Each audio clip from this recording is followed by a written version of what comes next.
সুপ্রিয় শিক্ষার্থীগণ, তোমাদের আজকে এমন একটা অদ্ভুত একটা বিষয় আলোচনা করব, যেটা গ্রুপ কেমিস্ট্রির মধ্যে। সেটা হলো তিনটি মৌল, তারা সবাই লেটিন নামে তাদেরকে প্রতীকে লেখা হয় এবং তারা ডি ব্লক মৌল, তারা একই গ্রুপে আছে এবং এই তিনটি মৌল তাদেরকে মুদ্রা ধাতু বলা হয়। অর্থাৎ প্রাচীন যুগ থেকে এগুলো ব্যবহার হয়ে আসতেছে। যখন আগেকার আদিম মানুষেরা তাদের হিংস্র বন্য প্রাণীদের শিকার করার জন্য তীর ধনুক ব্যবহার করত, তখন ব্রোঞ্জ, তামা ইত্যাদি ব্যবহার করে তারা তীর ব্যবহার করে সেগুলোকে শিকার করত। সেই তখন থেকেই এই মৌলগুলো মুদ্রা ধাতু হিসাবে পরিচিত। সেগুলো হলো তামা, রূপা এবং সোনা। এদের লেটিন নাম হচ্ছে, যেটা তামা সেটাকে আমরা কপার সিউ বলি, কিন্তু এটা কিউপ্রাম লেটিন নাম থেকে আসছে। আবার যেটা সিলভার, এজি এজি দ্বারা প্রকাশ করি, এটা আর্জেন্টানাম লেটিন নাম থেকে আসছে। অনুরূপ ভাবে সোনা, গোল্ড, ইউরিক লেটিন নাম ইউরিক থেকে আসছে। এই তিনটা হলো তামা, রূপা এবং সোনা, তারা একই গ্রুপে আছে। এই গ্রুপটা হলো গ্রুপ 11, অর্থাৎ বহিষ্ঠ কক্ষপথে তাদের ইলেকট্রন আছে 11টা। এরা তিনজনেই ডি ব্লক মৌল। মজার ব্যাপার, এই মূল্যবান মৌল তিনটা মুদ্রা ধাতু হিসাবে পরিচিত এবং তারা একই গ্রুপে আছে। তারা তাদের ইলেকট্রন বিন্যাসে দেখা যাবে একই ধরনের ইলেকট্রন বিন্যাস। তোমরা জানো, ডি ব্লক মৌলগুলো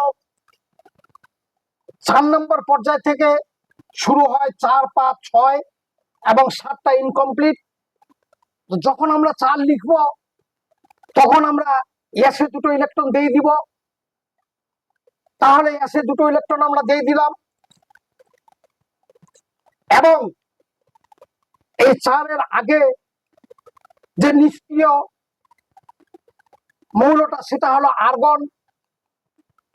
18। তাহলে 18 পরে 2, 20, কিন্তু ইলেকট্রন লাগবে আমার 11টা। তাহলে অবশ্যই 10টা আমার দরকার। তাহলে এখানে দিব আমরা ডি। যখন আমরা বলি এন যত হবে তার 1 কম হবে, তাহলে 3D এখানে অবশ্যই হবে, 3D। তাহলে ইলেকট্রন এখানে দিব 10টা। কিন্তু মজার ব্যাপার, ডির একটা খায়েশ আছে, অর্ধপূর্ণ চেয়ে পরিপূর্ণ চেয়ে যদি একটি ইলেকট্রন কম হয়, তাহলে সে পরিপূর্ণ হয়ে যাবে। তাহলে ডি হয়ে যাবে এখানে 10, আর এখানে এটা হয়ে যাবে 1। অর্থাৎ তার পরিপূর্ণতে একটি ইলেকট্রন কম ছিল। অতএব এখানে যদি আমরা যোগ করি, তাহলে দাঁড়াচ্ছে 29। তাহলে এটার পারমাণবিক সংখ্যা হলো 29, 29। এখন 29-এর সঙ্গে যদি আমরা 18 যোগ করি, তাহলে এটা হবে 47। এই 47-এর সঙ্গে আমরা যদি 32 প্লাস করি, তাহলে হচ্ছে 9 এবং 7, 79। তাহলে অবশ্যই যেহেতু এখানে 4s দিছিলাম, তাহলে এখানে দিব 5s, 5s1। তাহলে 1 কম হয়ে গেলে 4d, 10।